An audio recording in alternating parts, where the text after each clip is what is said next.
I loved your work in Rogue One, and I think that even though Star Wars fans are more divided than Democrats and Republicans in terms of, with Star Wars, Rogue One is a really good movie, and it's really good. And I think your work in it is like fantastic.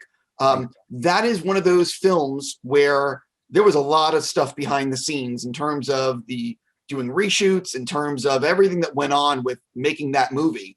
When you look back on it, do you remember it fondly? Do you remember it as like a challenge? Like what's your memory on it?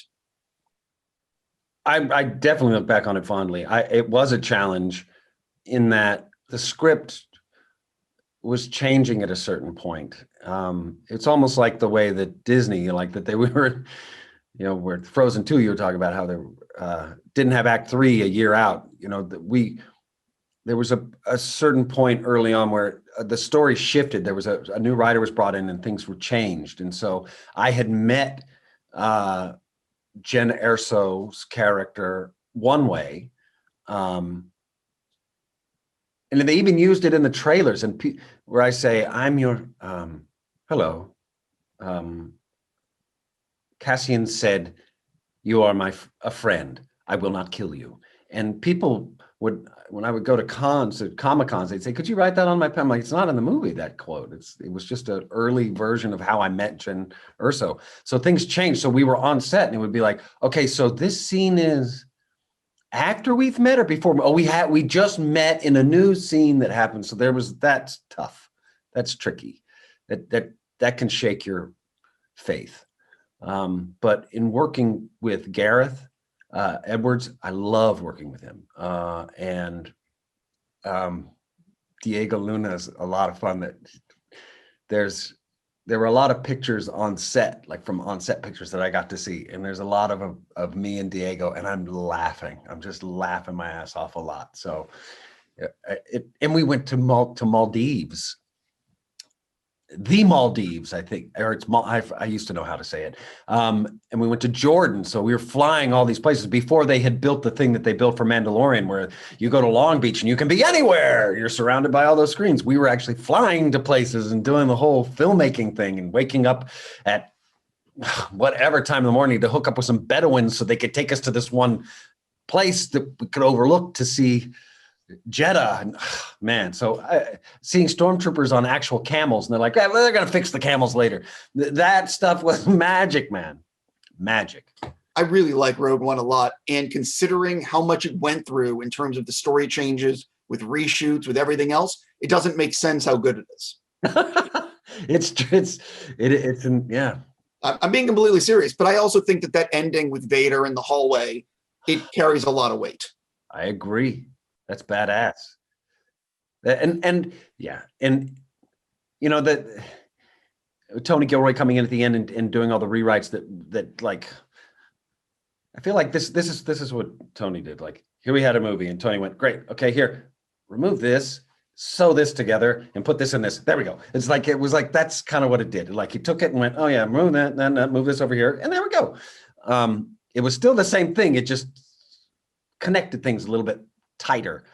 But Gareth, man, K2SO would not be K2SO, the K2s that ended up in the movie, without Gareth and without the decisions that Gareth made. Like all of the stuff of like lines that I said were just, I was goofing around half the time because Gareth made it so much fun on set that was so easygoing and so such a pro actor director, that things that like we get caught. I'm pretending that Cassian was a prisoner and saying, I hit him, silence.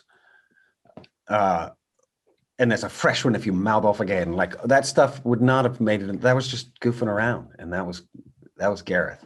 That he let us goof around. That ended up becoming a tone of the character throughout the movie, and ended up in the movie finally. Tony Gilroy is what we call talented. And, there's probably a reason why he was brought on for that Andor series, because he's a talented writer. I don't know. Are you doing Andor? Are you a part of this? I will be one day. They're shooting it right now. I'm not in it. But if it stays on the air and stories keeps getting told, I'll end up in there. You know, it's a shame. I love, you know, I went to, I'm in all these announcements like for the show, and you know, it's. I had suggested at D23 when we announced the show that it be called K2 Fast, K2 Furious, the Cassian Andor series, and that's not happening. It's called Andor, and you know, I think I don't know. I'll end up in it at a certain point. I do know this. I have to be on stilts for it.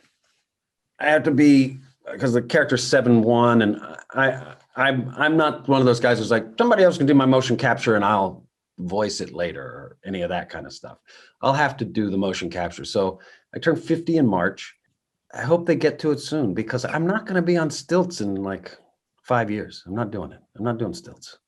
Well, it depends. Disney has this thing called dump trucks of money, so you really never know. Tell me more of this dump trucks of money. So you're not in it now, but the plan would be if it continues on the air, then you would do it? I'm going to be in the show. It's just the story that Tony is telling doesn't involve K2SO until later on.